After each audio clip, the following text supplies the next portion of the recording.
வணக்கம் நண்பர்களே. பிலிப்பீன்ஸ் நாட்டோட மலைக்காடுகளுக்கு மேலே மேகங்கள் பண்டைய மலைகளை மோதிக்கிட்டு இருக்கு.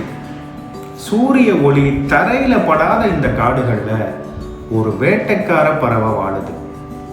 அது ரொம்பவும் அரிதான ஒரு பறவை மட்டும் இல்லைங்க, அது ஒரு கம்பீரமான பறவை. உலகம் இதை குரங்கு தின்னும் கழுகுன்னு அழைச்சது. ஆனால் பிலிப்பீன்ஸ் மக்கள் இதை அன்போட ஹரிபோன்னு அழைக்கிறாங்க. அப்படின்னா பறவைகளின் அரசன்னு அர்த்தம். இந்த பறவை வெறும் 600க்கும் குறைவான எண்ணிக்கையில தான் இருக்குங்கிறது வேதனையான ஒரு விஷயம். இன்னைக்கு பூமியில மிகவும் அழிந்து வரும் வேட்டையாடுற பறவைகள்ல பிலிப்பீன்ஸ் ஈகிளும் ஒன்று. இன்னைக்கு வனமும் வானமுள்ள இந்த பறவையை பற்றி தான் பார்க்க போறோம். இவற்றோட வாழ்க்கை, அதில் இருக்கிற மர்மம், இவை உயிர் வாழ்வதற்கான போராட்டத்தை பற்றியும் முழுமையாக இன்னைக்கு பார்க்கலாம். பிலிப்பீன்ஸ் ஈகிளுடைய கதை 60,000 ஆண்டுகளுக்கு முன்பு தொடங்குச்சுங்க. இவற்றோட மூதாதையரான சாதாரண ராப்டர்கள் பிலிப்பீன்ஸ் தீவு கூட்டத்துக்கு வந்தபோது கடலால் தனிமைப்படுத்தப்பட்ட எரிமலைகளால் வடிவமைக்கப்பட்ட இந்த நிலம் ஒரு புதிய பரிணாம கதையை தொடங்குச்சு. போட்டியிட பெரிய வேட்டையாடுற விலங்கு இல்லாததால இந்த ராட்சச பறவை காட்டின் சிறந்த வேட்டைக்காரனா பரிணமிச்சுது. 1896ஆம் ஆண்டுல பிரிட்டிஷ் இயற்கை ஆர்வலர் ஜான் ஒயிட்ஹெட் தனது உள்ளூர் வழிகாட்டியை அழைச்சிக்கிட்டு ஒரு ஆய்வுக்காக போன போது பிலிப்பீன்ஸ் ஈகிளை முதல்ல பார்த்தாரு. அப்போ அவருடைய உள்ளூர் வழிகாட்டி அந்த பறவையை சுட்டு வீழ்த்தினதா பதிவு செஞ்சிருக்காரு. பின்பு இதை ஆய்வு செஞ்சு அறிவியல் ரீதியா முறையா விவரிச்சு உலகறிய செஞ்சாரு. ஆரம்பகால அவதானிப்புகள் இதை முக்கியமா குரங்குகளையே உண்ணுறதா குறிப்பிட்டதால அவர் இதை குரங்கு உண்ணும் கழுகுன்னு தான் பதிவு செஞ்சாரு. ஆனா விரைவில் விஞ்ஞானிகள் இவற்றை முழுமையா ஆய்வு செஞ்ச போது இவற்றோட உணவு வெறும் குரங்கு மட்டும் இல்லை, பலதரப்பட்ட உணவுகளையும் உண்ணுதுன்னு உணர்ந்தாங்க. மேலும் சுற்றுச்சூழல் அமைப்புல இவற்றோட பங்கு ரொம்பவும் ஆழமானதுன்னு புரிஞ்சுக்கிட்டாங்க. 3 அடிக்கு மேல உயரமும் 7 அடி நீளத்தில் ரெக்கைகள் கொண்ட இந்த பிரம்மாண்ட பிலிப்பீன்ஸ் ஈகிள் உலகில் மிகப்பெரிய மற்றும் மிகவும் சக்தி வாய்ந்த கழுகுகள்ல ஒன்று. எச்சரிக்கையானாலோ அல்லது அச்சுறுத்தப்பட்டாலோ கம்பீரமான சிங்கத்தோட பிடரி போல இவற்றோட நீண்ட பழுப்பு நிற இறகுகள் சிலிர்த்து ஒரு கிரீடம் போல எழும்பும். இது இவற்றோட சிறப்பம்சங்க. இவற்றோட கண்கள் பெரியதா சாம்பல் மற்றும் நீல நிறத்தில் இருக்கு. மேலும் மனிதர்களை விட 8 மடங்கு கூர்மையான பார்வை கொண்டதுன்னா வியப்பா இருக்குல்ல.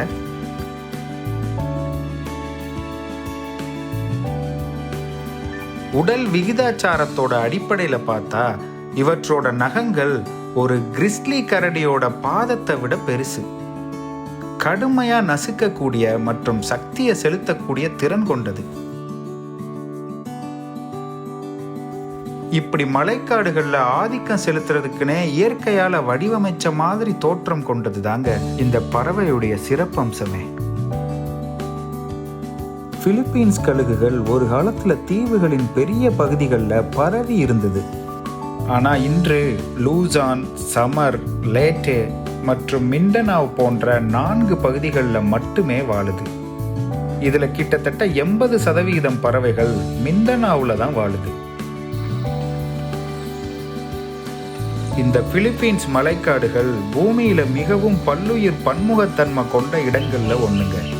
ஆனா இது மிகவும் அச்சுறுத்தலுக்கு உள்ளாகிற இடத்துலையும் ஒன்னா இருக்கு.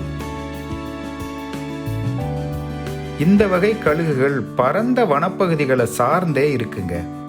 ஒரு ஜோடி பறவைக்கு கிட்டத்தட்ட 25 முதல் 50 சதுர கிலோமீட்டர் வரை வனப்பகுதி தேவைப்படுது. ராப்டர்கள் இனத்திலேயே இது மட்டும்தான் உலகின் மிகவும் இடம் தேவைப்படுற ஒன்னா இருக்கு. இவற்றோட பார்வையில பார்த்தாதான் பரந்த காடுகள் கூட இவற்றுக்கு சின்னதா தோன்றுதுன்னும் இவற்றுக்கு ஏன் அதிகமான இடம் தேவைப்படுதுன்னு புரியும்.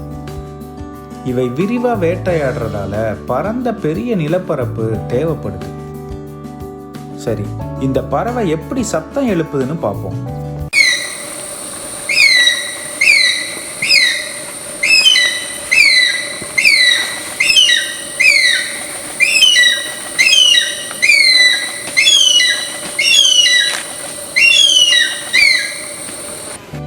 சில நொடிகள் பிலிப்பைன்ஸுடைய மலைக்காடுகளுக்கே போயிட்டு வந்த மாதிரி இருந்ததா?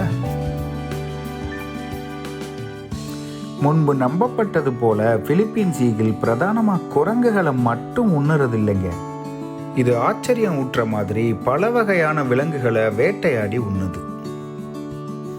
பறக்கும் லெமூர்கள், கிவெட்டுகள், பெரிய பாம்புகள், இருவாட்சி பறவைகள், உடும்பு, எலிகள், வௌவால்கள், ஏன் சில சமயங்களில் இளம் பன்றிகள் மற்றும் மான்களை கூட வேட்டையாடுது.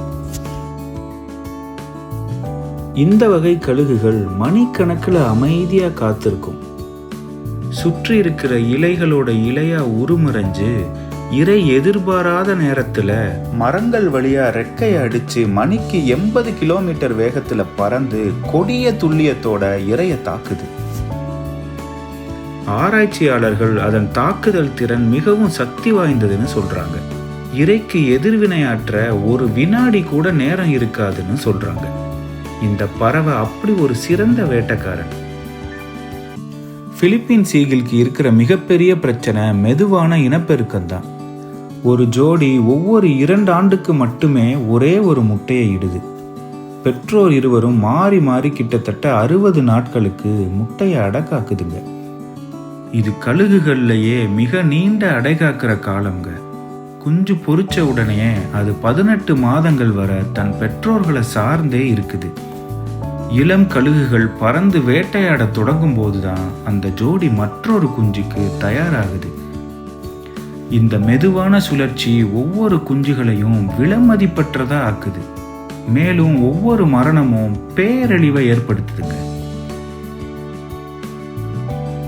பழங்குடி சமூகங்களை பொறுத்தவரை பிலிப்பீன்ஸ் ஈகிள் வெறும் ஒரு பறவை மட்டும் இல்லைங்க, அதை விட அதிகம்.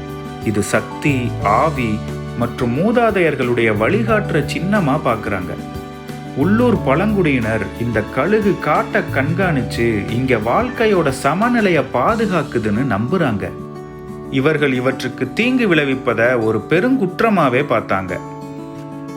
1995ஆம் ஆண்டுல பிலிப்பீன்ஸ் ஈகிள் வலிமை, தைரியம் மற்றும் உயிர் வாழ்வதற்கான போராட்டத்தை குறிக்கிற சின்னமா பிலிப்பீன்ஸ் நாட்டோட தேசிய பறவையா அறிவிச்சாங்க. இன்னைக்கும் பிலிப்பீன்ஸ் நாட்டுல இந்த கழுகுகளை கொல்றது சட்டப்படி பெருங்குற்றம். 12 ஆண்டுகள் கடுங்காவல் மற்றும் மிகவும் பெரிய அபராத தொகையையும் செலுத்தணும். இந்த இனம் எவ்வளவு விலை மதிப்பற்றது மற்றும் பாதிக்கப்படக்கூடியதுன்னு இது பிரதிபலிக்குது. துரதிர்ஷ்டவசமா இவ்வளவுக்கு அப்புறம் இந்த கம்பீரமான பறவை அழிவின் விளிம்புல தாங்க இருக்கு. இன்னைக்கு காட்டுல சுமார் 400 முதல் 600 கழுகுகள் மட்டுமே எஞ்சி இருக்கு.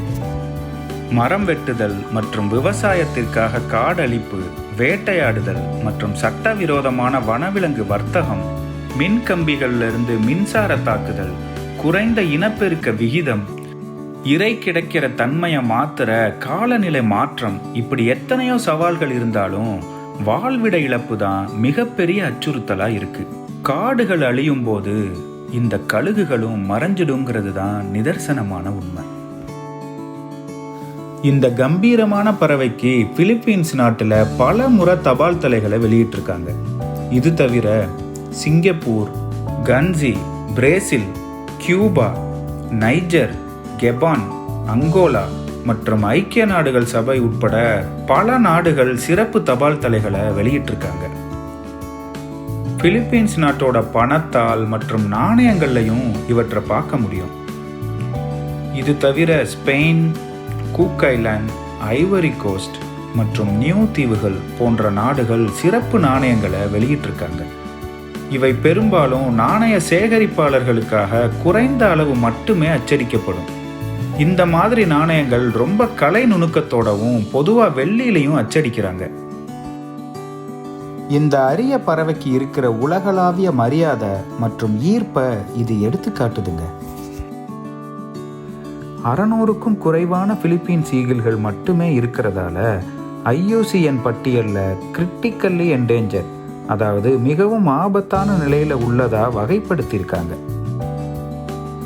ஆனால் நம்பிக்கை ஊற்ற விதமாக பல ஆர்வமுள்ள பாதுகாப்பு ஆர்வலர்கள் மற்றும் அறக்கட்டளைகள் சிறந்த செயல்பாடுகள் செய்யுது. குறிப்பாக டாவோவில் இருக்கிற பிலிப்பீன்ஸ் ஈகிள் அறக்கட்டளை பல ஆண்டுகளாக கழுகுகளை மீட்டு இனப்பெருக்கம் செஞ்சு மீண்டும் காட்டுப்பகுதியிலேயே விடுறாங்க. இந்த அறக்கட்டளை இது வரைக்கும் 25க்கும் மேற்பட்ட கழுகுகளை பாதுகாத்து வெற்றிகரமாக இனப்பெருக்கம் செஞ்சுருக்காங்க. பிலிப்பீன்ஸ் ஈகிள் மாதிரி மெதுவாக இனப்பெருக்கம் செய்கிற இனத்துக்கு இது ஒரு மகத்தான சாதனைங்க. பல மறுவாழ்வு பெற்ற கழுகுகள் ஜிபிஎஸ் டிராக்கரை பொருத்தப்பட்டு மீண்டும் காட்டுப்பகுதிக்குள்ளே விடப்படுது. ஒவ்வொரு முறையும் இந்த பறவையை காட்டில் வெளியிடுற நிகழ்வு நாடு தழுவிய அளவில் கொண்டாடப்படுது. இது மனிதர்களுக்கு இன்னும் இயற்கை மீது கொஞ்சம் அக்கறை இருக்குங்கிறத காட்டுற சான்றா இருக்குங்க. சர்வதேச பாதுகாப்பு குழுக்கள் கைகோர்த்து காடு மறு உருவாக்கம், வேட்டையாடுதலை தடுக்க ரோந்து மற்றும் சமூக விழிப்புணர்வு முகாம்களை அமைச்சு தங்களால் இயன்றவற்றை சிறப்பாக செய்கிறாங்க. இந்த கம்பீரமான பறவையை அடுத்த தலைமுறைக்கும் எடுத்து செல்ல நீங்கள் என்ன செய்ய போறீங்க? குறைஞ்சபட்சம் இந்த வீடியோவை ஷேர் பண்ணுறது மூலமாக இதை பற்றின விழிப்புணர்வை ஏற்படுத்தலாமே. இந்த அழகான கம்பீரமான பறவைகளின் மன்னனான பிலிப்பீன்ஸ் ஈகிளை பற்றி என்னோட சேர்ந்து தெரிஞ்சுக்கிட்டதை ரசிச்சிருப்பீங்கன்னு நான் நம்புகிறேன். சீக்கிரமே வேற ஒரு உயிரினத்தோட வனமும் வானமும்ல உங்களை சந்திக்கிறேன். தொடர்ச்சியாக நம்ம பதிவுகளை பார்க்குறதுக்கு நம்ம சேனலை சப்ஸ்கிரைப் பண்ணி பெல் ஐக்கானை கிளிக் பண்ணி எங்களோட இணைஞ்சிருங்க.